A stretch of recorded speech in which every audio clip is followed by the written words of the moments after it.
week. Want to make sure that I come through for my family just to have that extra security. And I look up and I say to the man, because that's right there is the time. This time comes for everybody. That was the day. It's a thin line between success and failure, or success and just staying where you're at.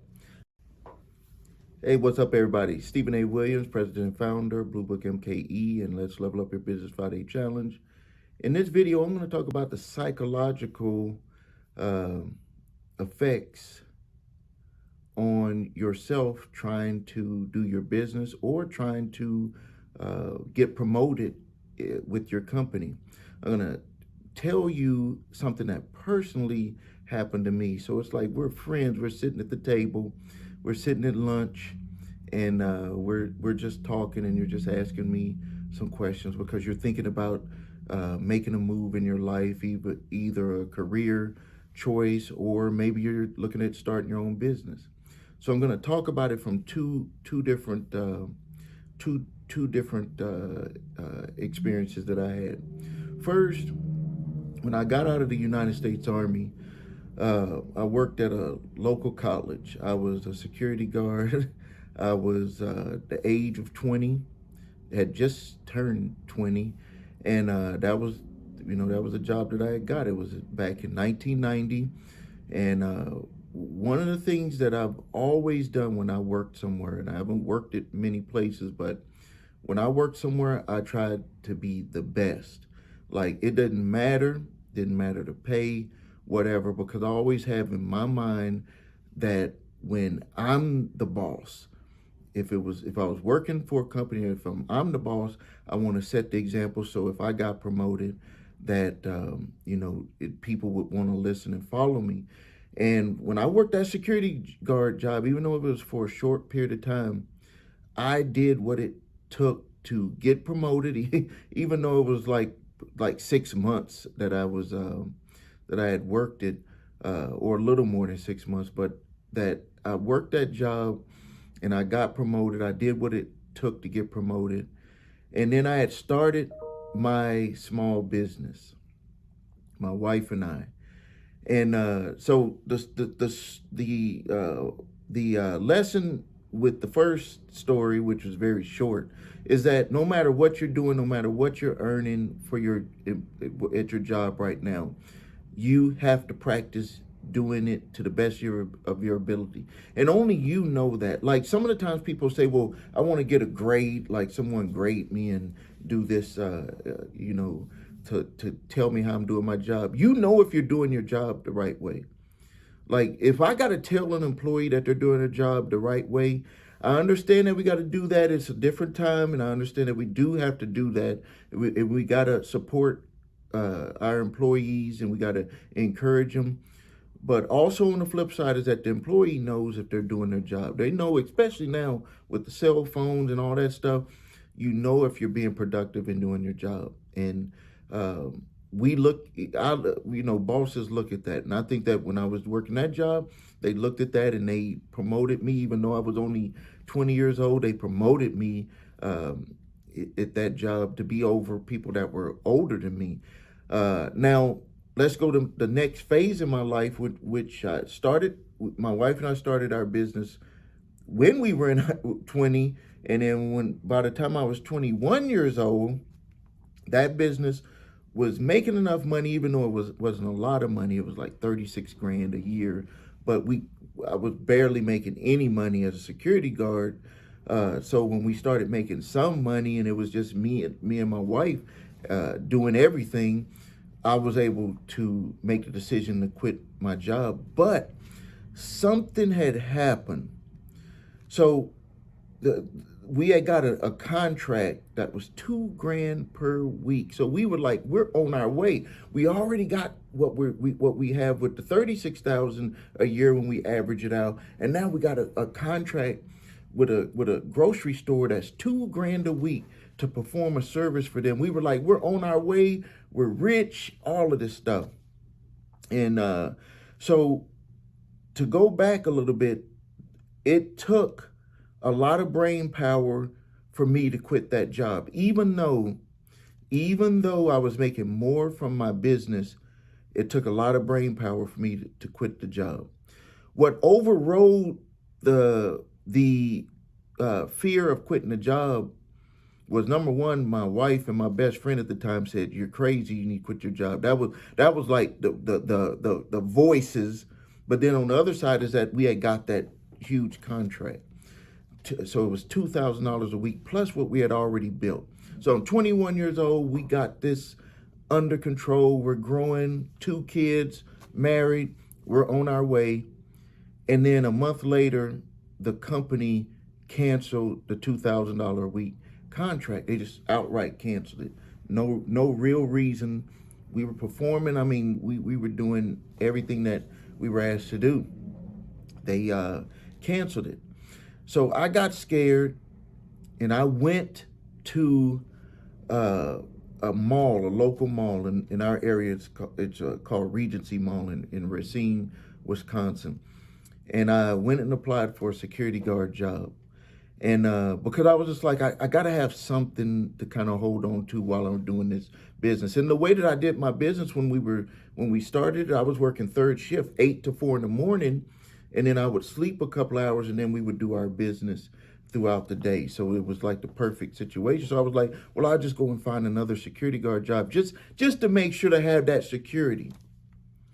And when I sat down, the manager or whoever for the security guards listened to me. I must have sold them pretty good. And he said, "We don't normally do this, but we don't hire people, but I want to hire you right now." And but right there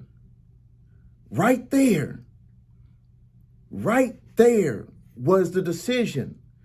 Like, when I look back at my life, right there, 20 years old, 2 kids, a wife, business that's doing okay, but I'm not sure. I'm young. I have not a lot of money. The fears boil up. I'm thinking in my head, I gotta take this. I gotta take this job. This person is giving me this job, and he told me, he fed my ego by saying, we don't hire people on the spot, but we're gonna hire you. You're good enough from what you said to us that we're gonna hire you on the spot. And it was running through my mind. My wife is in the car with my 2 daughters, and I'm thinking, I gotta take this. And I looked the man in the face. So think about this: 2 kids, wife in the car, man telling me, "You had a job, we're gonna hire you. We don't normally do this." Lose contract for $2,000 a week.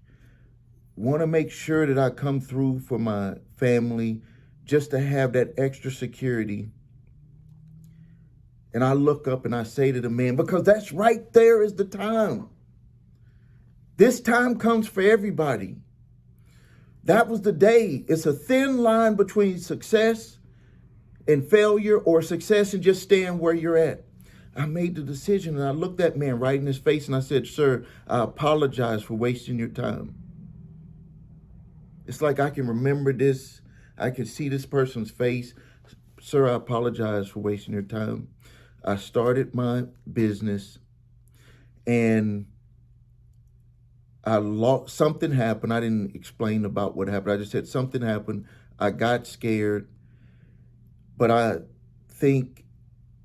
don't know if I said it this way, but this is the way that I remember it, is that I'm gonna go back and put 1,000% into my business.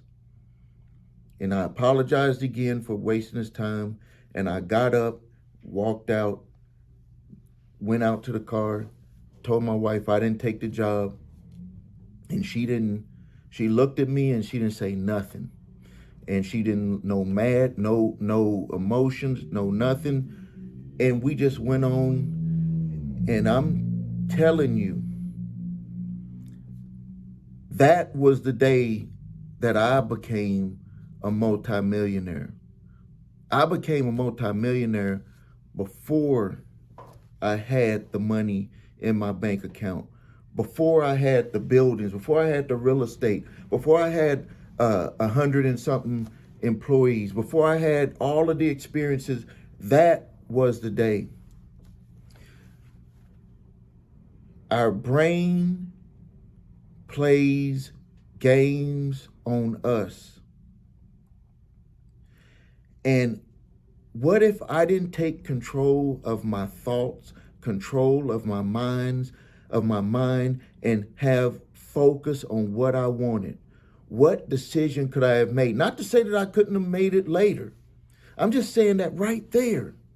When I'm faced with not having the amount of money that I thought I was going to have, faced with someone feeding my ego that we want you to come with us. And I could have just said, well, I'll do my business part-time or the way that we've been doing it.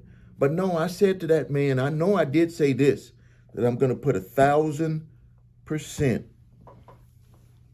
into my business. And by me putting that 1,000% into my business, into myself, it helped me and my family live a life that's way above what probably other people would have expected from us. But also it's allowed me to be able to talk to people like you. It's allowed me to employ people in my community. It's allowed me to do so many things that I can't even do it in one video. But to sum it all up, you got to take control of your mind. There's a lot of stuff that's going on in our community. There's a lot of stuff that's going on in our world. And I'm not talking about on a money level. Like, this is more than money. Money follows. Money follows. When I made that decision, remember I said that's when I became a millionaire. Not after when I got the money. That day is when I became it.